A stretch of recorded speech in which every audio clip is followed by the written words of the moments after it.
What's up, people? It's the Guru, and welcome to the Blood Room.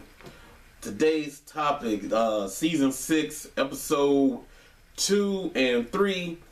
Please forgive me for my tardiness. I know I'm late as hell with this, man, and just please forgive me. Also, forgive me for that last review I did. It was garbage. I should have put out way better quality than that, but we're going to try to go do a little bit better this time around. But let's see.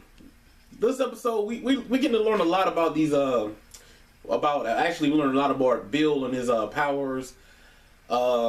He's like he can see into the future. The guy can, let's see, he doesn't need to be invited into a house.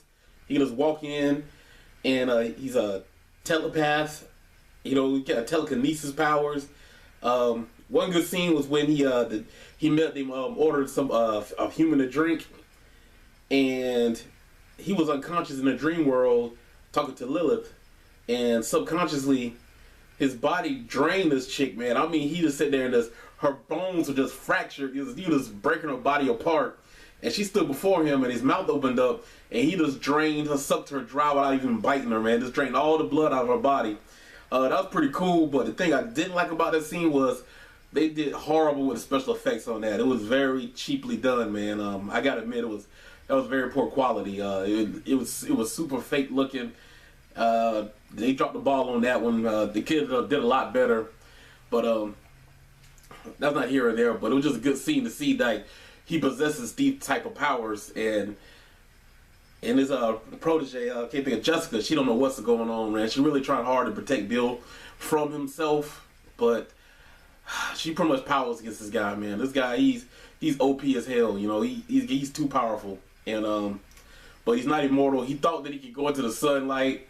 I thought he could too, and he went out to the sun and he just started burning up, and he realized he could, like, why? He couldn't figure it out. You know, he thought he had surpassed the limits of all vampires. So we still know that he has limitations. So that's good to know. But we also see that the powers kind of getting to him, because he thought he was a god. She said no, he's more like, I guess, an apostle or a disciple of Lilith, I guess, but he's not the true quote unquote vampire god or whatever you want to call it. So that was cool to see, but the power is going to his head. You know, as soon as people get powerful, they corrupt. You saw the way he turned on Sookie, and he pretty much kind of threatened her and stuff, man. And after she wouldn't subject to him, you know, to his bidding, he was pretty much like, you know, you're dead to me, like pretty much declaring war against her. So he pretty much just threw away their whole relationship and their whole history. But I can see where he's coming from, because he's, you know, he doesn't want the sake of his people being vampire kind, they're going to get persecuted, and he's trying to save his people. So I guess he said one relationship with a human isn't worth, you know, all of the vampires dying out and all the vampires they know and love dying. So I can see where he's coming from with that. So, but Bill's doing pretty good. I really like the character development of Bill. I don't know, he's an asshole. He's an asshole right now, but he's pretty cool, man. He's still got his head on his shoulders, though. He hasn't really lost it yet. But we go down the line, we gonna see some stuff go down with that. I'm pretty sure if you don't get possessed or something, but something's bad will happen. I can tell. And Eric, man, oh my gosh, Eric took over the governor's daughter. I thought that was going to go a different direction. I thought he was going to turn her into a vampire. So like the governor will have to make a moral decision, like, well, do I keep persecuting vampires even though my daughter is one, or should I kill my or will he stay on the path of humanity and be like, well, I'm gonna kill my daughter because, you know, he's really on that path, you know what I'm saying? Like, he's legitimately all human, you know, death to all vampires. So I really thought he was gonna turn her, and I really wish Eric would turn her. And you already see, like, she's kind of falling for Eric and stuff when she was in the coffin and stuff, and she want to taste his blood. And Eric was like, yo, that was kind of pimp, like, you know, like, nah, give me back my blood, yo. He sucked off a figure, like, she automatically, like, had, like, a semi-orgasm and stuff in the coffin with her and stuff. And that chick, the bar chick, man, she's dumb as hell. Like, she should have known not to answer Eric's phone. And they, you know, they try to trace it. You know, Eric was already kind of arrogant, like, yeah, they can't trace my phone. But, of course, they got all this new technology the humans do. So they were, like, tracking it down. But the part we say, you know, don't worry, you know, what he used to call her stupid. I forgot how he said the phrase, but that was funny as hell.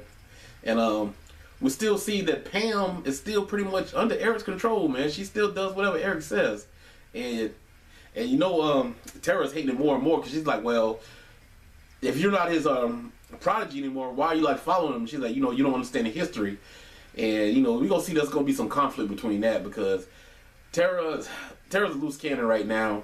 I wish they would show us. I mean, the season's still young. I wish they would focus a little bit more on Tara, but I know she's not like a fan favorite. And Lafayette's been kind of left out of this so far too. This has been a shortened season. We're already on season 3. Episode 3. We only got 7 more seasons to go. 7 more episodes to go.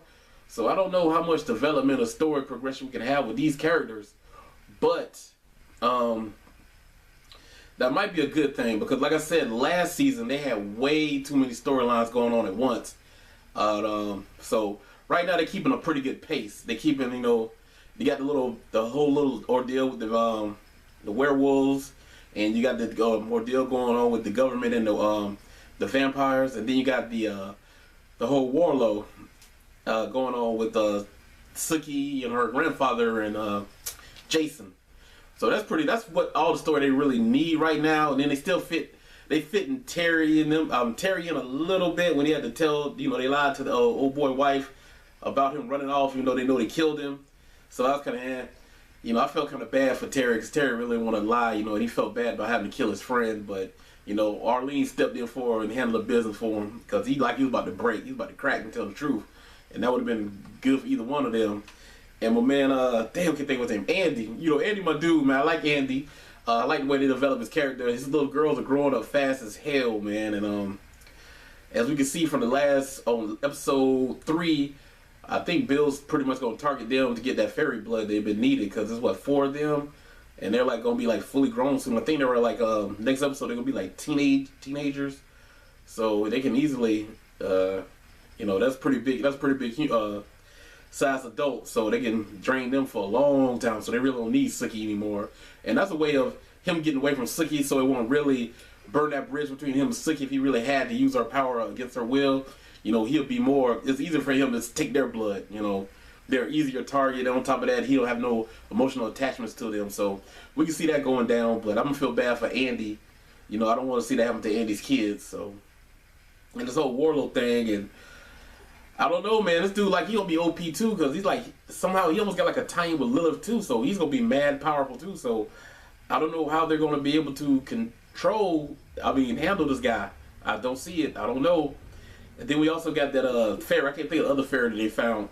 That guy, something up with that dude, man. He knows too much already. He knows way too much, and they too comfortable around him, man. So I believe something ain't right with this dude, man. I believe, later on, you cut the grass, the snake's gonna show. So I believe he's gonna be a snake, man. I believe this dude ain't who he seems to be. He got a alternative motive, man. Sookie just happened to bump into this guy. And what's up with Sookie always taking a stranger home, man? I'm hating that. That's a dumb look. You find some guy, you're supposed to go to work. If the guy, you found somebody hurt on the side of the road, you automatically go take him to your house. Why they call the ambulance? You know what I'm saying? Or whatever, the police, you take them to your house. So I was like, it was crazy. So, but we gonna see, man. So this season is going pretty good. It's going pretty good. If I had to rate episode 2 and 3, I'd give them a solid. Let's see, out of 10, I'd give them a 7.5. Wasn't nothing really epic happened. Anything that's great happened. It's been just solid episodes. Story progression, a little bit of character development with the characters going along. So. We're gonna see, man. So I guess probably like the next 3 episodes next 2 to 3 episodes are gonna really tell where the story is really going. Like I said, this being a shortened season and all. So by episode 6, we should get a real good feel of how it's gonna go down. But like I said, man, keep watching it. Hope y'all enjoy. Tell me what y'all think in the comment section. Peace.